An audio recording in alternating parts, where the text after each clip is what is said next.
माननीय मुख्यमंत्री जी की भावना अच्छी थी, लेकिन उसकी जो कार्यप्रणाली है वो बिहार जैसे राज्य पर सटीक नहीं बैठी। जो जहां कब्जा किए बैठा है वो कब्जा किए बैठा है, जिसकी लाठी उसकी भैंस वाली कहावत पे चरितार्थ हो रहा है। तो सफेद कपड़ा पहने हुई विधवाओं की संख्या बढ़ जाएगी। मुखिया के सामने, ग्राम प्रधान के सामने, ब्लॉक प्रमुख के सामने कभी कोई झूठ नहीं बोल पाता है, झूठ चल नहीं पाता है, वहां सच ही बोलता है।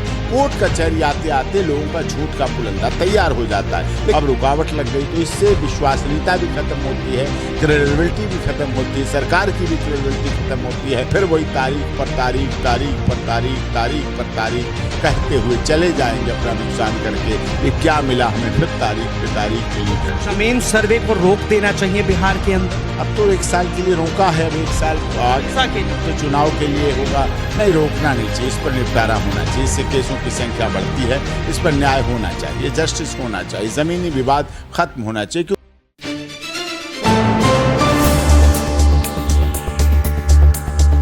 नमस्कार, आप देख रहे राष्ट्रीय सागर और मैं हूं आपके साथ विनायक कुमार। देखिए, बिहार में लैंड सर्वे का मामला थम चुका है, लेकिन लैंड सर्वे में लगातार कोई ना कोई नया तमाशा दिखता हुआ नजर आ रहा है। सरकार ने जिस तरह से बिहार के लोगों को साफ तौर पे कहा था कि लैंड सर्वे होगा, अपने अपने कागजात को तैयार रखिए, अब इस चीज को लेकर बिहार की जनता लगातार कागज को निकालने के लिए जी जान से मेहनत कर रही है। कभी डीएम ऑफिस, कभी एसडीएम ऑफिस, तो कभी अपने भाई से लड़ रही है। अब जरा सोचिए कि इस लैंड सर्वे के बीच में लगातार खबर आ रहा है कि कहीं पर भाई भाई की हत्या कर रहा है, कहीं पर भाई भाई को गले घोटने के लिए तैयार है, तो कहीं पर कोई भाई या कोई भतीजा कागज देने से इनकार कर रहा है। अब इन तमाम चीजों को लेकर बातचीत करने के लिए इस वक्त हमारे साथ सुप्रीम कोर्ट के senior advocate doctor AP Singh हैं। इनसे जुड़ेंगे, बातचीत करेंगे। सर, बिहार पर लगातार आपने नजर बनाया है, लैंड सर्वे पर नजर बनाया है,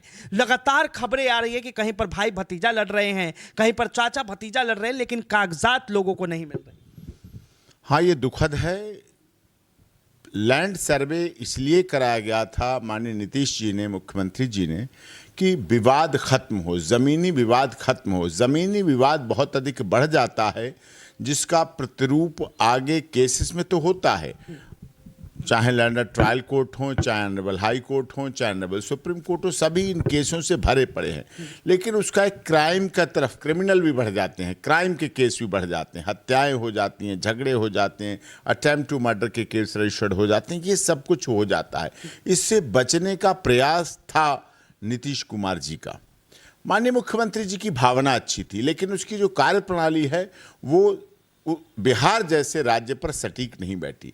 एक्चुअली बिहार के बहुत से लोग बाहर हैं, ये भी एक समस्या है। दूसरी, जो जहां कब्जा किए बैठा है वो कब्जा किए बैठा है, जिसकी लाठी उसकी भैंस वाली कहावत पे चरितार्थ हो रहा है।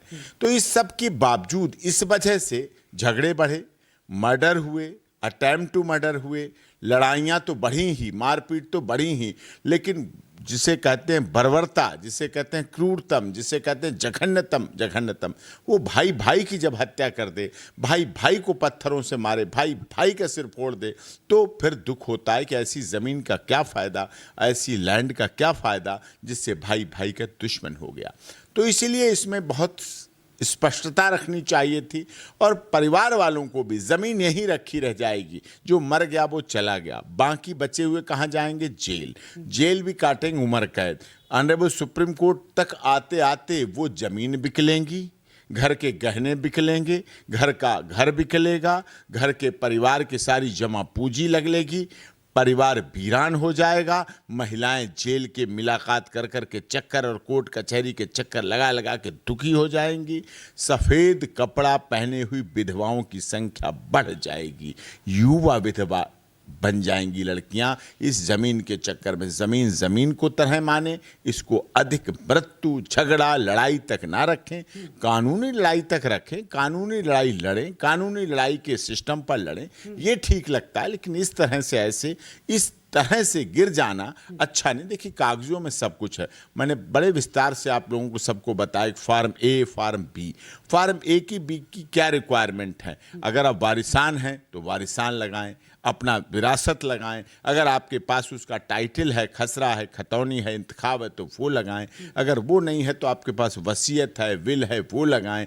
आप उनको कागजी कार्रवाई के तहत फॉर्म ए और बी भरें, उसके साथ अपनी जानकारी दें, उसके साथ अपने आधार कार्ड, इलेक्शन कार्ड और जो हैं वो लगाएं, जिससे कि कागजों के आधार पर मजबूत ज़मीन वहीं रह जाएगी। मैं फिर कह रहा हूं, ज़मीन कहीं नहीं उड़ के चली जाएगी, ज़मीन कहीं नहीं भाग जाएगी, ज़मीन कहीं नहीं समुद्र में समा जाएगी, लेकिन कम से कम परिवार के लोग, भाई भाई, माता पिता, चाचा ताऊ, भतीजे, यही रिश्ते हैं, यही परिवार हैं। इन रिश्तों को ना खराब करें, इस रिश्तों को ना तोड़ें, इन रिश्तों को ख़त्म ना करें। ज़मीन ठीक है, आप कमा रहे हैं, खा रहे हैं, आपकी ज़मीन है, पैतृक ज़मीन है, आपका उससे लगन है, लगाव है, होना चाहिए, विरासत पे होना चाहिए और इतिहास पे अपने गर्व महसूस करना चाहिए। लेकिन इसके बावजूद भी अगर इस पर आप कार्रवाई कानूनी कर, वही ज़्यादा अच्छी है।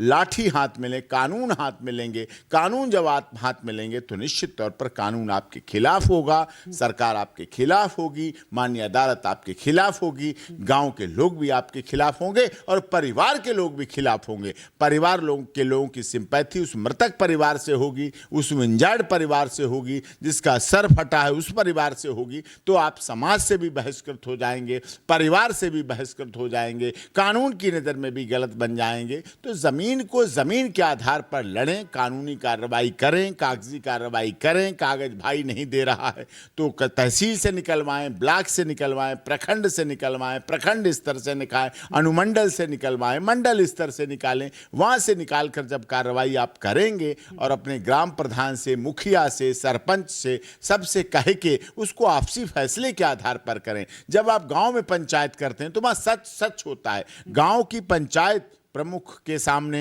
सरपंच के सामने, मुखिया के सामने, ग्राम प्रधान के सामने, ब्लॉक प्रमुख के सामने कभी कोई झूठ नहीं बोल पाता है, झूठ चल नहीं पाता है, वहाँ सच ही बोलता है। कोर्ट कचहरी आते आते लोगों का झूठ का पुलंदा तैयार हो जाता है, लेकिन वहाँ सच रहता है। तो सच के आधार पर सारा कार्य करेंगे तो निश्चित तौर पर आप एक केस से बचने के लिए आप पर दूसरा केस लग जाए, ये भी तो कोई अच्छी बात नहीं। आप सिविल केस डालेंगे और उससे बचने के लिए आपके लड़ाई का केस, झगड़े का केस, क्रिमिनल केस लग जाए, उसमें सजा होगी, दंड होगा, बेल नहीं होगी, हाई कोर्ट जाना पड़ेगा, सुप्रीम कोर्ट आना पड़ेगा, तो फिर उसका भी कोई महत्व नहीं रह जाता। आपने साफ तौर पे कहा कि जिस तरह से लगातार ये विवाद बढ़ रहे हैं, इसमें विधवा जो है महिलाएं ज्यादा हो जाएंगी, कोर्ट का चक्कर लगेगा, जेल का चक्कर लगेगा। लेकिन साफ तौर पर सरकार ये कहती है कि जमीन सर्वे के बाद जो कोर्ट में पारिवारिक मामले हैं वो कम हो जाएंगे, लेकिन ऐसा होता हुआ नजर नहीं आ रहा है। जब से नीतीश कुमार की सरकार ने जमीन सर्वे का ऐलान किया उसके बाद से लगातार केस बढ़ रहे हैं।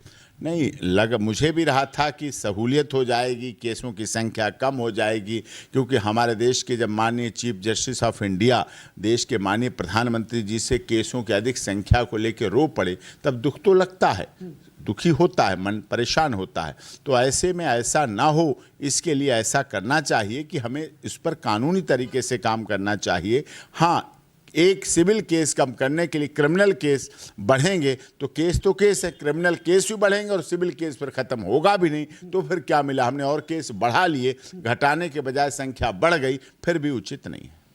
लगातार जो है सरकारी यंत्र इसमें बिल्कुल फेल हो रहे हैं। नीतीश कुमार के यंत्र तंत्र जितने भी है लैंड सर्वे को लेकर, उनके सिस्टम काम नहीं कर रहे हैं, सिस्टम फेल हो जा रहा है। अब 1 साल बाद ये सर्वे होगी कहा जा रहा है।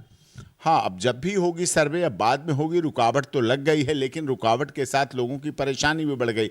कोई दुबई से आ रहा, कोई जद्दा से आ रहा, कोई ईरान से आ रहा, कोई इराक से आ रहा, कोई लंदन से आ रहा, कोई अमेरिका से आ रहा, कोई कैलिफोर्निया, बेचारों ने टिकट करा लिया, टिकट करा के आ रहे हैं, अब रुकावट लग गई। तो इससे विश्वसनीयता भी खत्म होती है, क्रेडिबिलिटी भी खत्म होती है, सरकार की भी क्रेडिबिलिटी खत्म होती है। विवाद वहीं का वहीं रह गया, विवाद और बढ़ने लगा और उसके बाद वहाँ की समस्या रह गई। अब लोग आए, बेकार हो जाएगा उनका आना जाना, पैसे खर्च करना, किसी तरह से उन्होंने मैनेज किया, परमिशन ली, वीज़ा लिया, परमिट लिया, ये चीज़ें सब अपना काम वहाँ वाइंड अप किया, छोड़ा, फिर यहाँ आने की सोच रहा, फिर वापस जाएंगे और कुछ नहीं करके जाएंगे, फिर वही तारीख पर तारीख, तारीख पर तारीख, तारीख पर तारीख कहते हुए चले जाएंगे अपना नुकसान करके। कि क्या मिला हमें? फिर तारीख पे तारीख मिली। तो उनका भला तो नहीं हुआ। भला होने के लिए कठोर निर्णय लेना चाहिए और इसी को भ्रष्टाचार मुक्त सर्वे हो, हो। इसीलिए मैंने कहा था एक माननीय मुख्यमंत्री जी से एक ऐसी एंटी करप्शन लाइन एक नंबर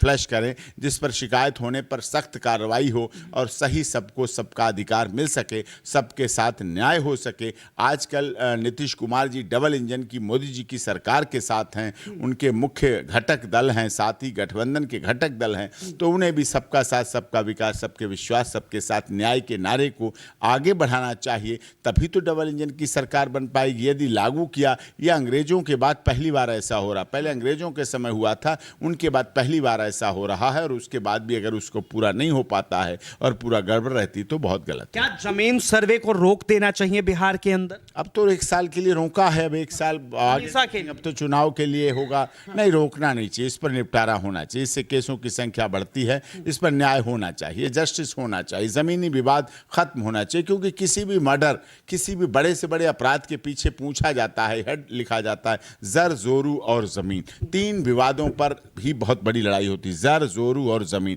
जमीन उसका एक बहुत महत्वपूर्ण हिस्सा है जो आगे लड़ाई को महत्व देता है। क्लियर होना चाहिए, क्रिस्टल होना चाहिए। जब डिजिटल इंडिया की हम बात कर रहे हैं दुनिया में, तो डिजिटल उसका खाका भी होना चाहिए और डिटेल भी होना चाहिए और जमीन का ब्यौरा भी होना चाहिए। क्या जमीन सर्वे का जो मामला है, आपको नहीं लगता कि ये एक चुनावी मुद्दा है और फिर से इसीलिए रोका गया है ताकि चुनाव खत्म हो जाए? क्योंकि चुनाव में इसके कुप्रभाव बहुत आ सकते हैं। नहीं, चुनाव का इससे नहीं, पार्टी कोई आए, सरकार कोई आए, नीतीश जी 9वीं 10वीं बार मुख्यमंत्री बने हैं, तो इससे कोई फर्क नहीं पड़ता। लेकिन उनका अच्छा कार्य था, मैंने सराहना की थी, अच्छा कार्य था, विपक्ष को भी उसमें सहयोग करना चाहिए था। लेकिन अब आपसी लड़ाई तो नीतीश जी बचाने नहीं जाएंगे, तेजस्वी यादव तो बचाने नहीं जाएंगे, चौधरी साहब तो नहीं जाएंगे, माननीय मोदी जी तो नहीं जाएंगे, अमित शाह जी तो नहीं जाएंगे। आपसी लड़ाई तो परिवार की लड़ाई हो, परिवारी का जमीनी विवाद होता है, उससे निपटारा होना चाहिए आपस में सहमति से। जब समस्या है तो समाधान भी है, और समस्या के साथ समाधान निकलना चाहिए और समाधान होना चाहिए और समाधान होते हुए दिखना भी चाहिए। विपक्ष लगातार हमलावर है, कह रहे कि ये सरकार की गलत नीतियां है जिसके वजह से बिहार की जनता परेशान हो रही है, इस लैंड सर्वे को बंद करना चाहिए। नहीं, बंद तो करना या ना बंद करना नहीं, बंद करना समस्या का समाधान नहीं है। समस्या का समाधान कठोर निर्णय। अगर अब फोड़ा चल रहा है, अगर कोई अंग सड़ रहा है तो उसे काटना पड़े तो काटना पड़े, लेकिन आपको पूरे अंग को बचाने के लिए, शरीर के अन्य हिस्सों को बचाने के लिए उससे निपटना पड़ेगा और करना पड़ेगा। ये बहुत बड़ी विघन समस्या है, विकट समस्या है लैंड सर्वे। इस पर बिहार सरकार को सख्त से सख्त कानूनी कार्रवाई करके इसको निपटारा करना चाहिए। एक बार तो निपटारा करना ही पड़ेगा आपको, दिस वे दैट वे, चुनाव फर्क पड़े ना बने, सरकार आए जाए, पक्ष हो विपक्ष हो, सत्ता हो ना हो, विरोध हो, ये सब चीज़ें अलग हैं, लेकिन उस पर आपको काम करना चाहिए। अंग्रेजों के बाद पहली बार ऐसा हो रहा है जिससे इस समस्या का निपटारा हो। विपक्ष ने लगातार इस मुद्दे को पकड़ा है और साफ तौर पर कह रहे हैं कि बिहार विधानसभा चुनाव में नीतीश कुमार का सफाया होगा और बिहार से जमीन सर्वे का मामला बिल्कुल खत्म किया जाएगा। अब सर्वे खत्म करके सफाया क्या करेंगे? नीतीश जी का क्या सफाया हो जाएगा? नीतीश जी 10 बार मुख्यमंत्री, 11वीं बार बन लेंगे और क्या होगा? नहीं बनेंगे तो भी पूर्व इतनी बार के मुख्यमंत्री का रिकॉर्ड है बिहार का, क्या सफाया होगा? बुजुर्ग व्यक्ति हैं, राजनीति में हैं, केंद्र की सरकार के साथ उनका गठबंधन है, उनका क्या सफाया होगा? पक्ष विपक्ष तो कहेगा ही कि उनका सफाया होगा, ऐसा होगा वैसा होगा। अब तेजस्वी यादव जी हैं, लालू प्रसाद जी के पुत्र हैं, अब लगे हैं, संघर्ष में हैं, राजनीति का विरासत में भी मिली है। लेकिन इस तरह से कहना किसी के लिए राजनीतिक आरोप प्रत्यारोप से व्यक्ति को बचना चाहिए और राजनीतिक आलोचना करें, मनभेद करें, मतभेद करें, विषय को लेकर करें, लेकिन व्यक्तिगत प्रतिक्रियाएं नहीं देनी चाहिए। बहुत बहुत धन्यवाद तमाम जानकारी के लिए। तो साफ तौर पर जिस तरह जमीन सर्वे को लगातार जिस तरह बिहार के अंदर सरकार की तरफ से लाया गया और साफ तौर पे कहा गया कि जमीन सर्वे से बिहार के अंदर जो पारिवारिक मामले हैं, जो कोर्ट के अंदर केस चल रहे हैं, उसमें कहीं ना कहीं कम होगी। जिस तरह से लगातार जमीन सर्वे अभी थमा हुआ है, इसके बावजूद भी केसों की संख्या लगातार बढ़ती हुई दिख रही है। यह साफ तौर पर बिहार के लिए चिंताजनक है कि आखिर बिहार के अंदर जमीन सर्वे को लेकर जिस कागजात के लिए भाई भाई और भाई भतीजे के अंदर लड़ाई चल रहा है, जिसमें परिवार के लोग ही आपस में कलह कर रहे हैं, इस चीज को लेकर सुप्रीम कोर्ट के senior advocate doctor AP Singh ने तमाम जानकारियां दी। इस चीज को लेकर आप क्या सोचते हैं, अपनी प्रतिक्रिया जरूर दें। फिलहाल के लिए इतना ही। कैमरा जर्नलिस्ट अनु कुमार झा के साथ मैं विनायक कुमार, राष्ट्रीय सागर, नई दिल्ली।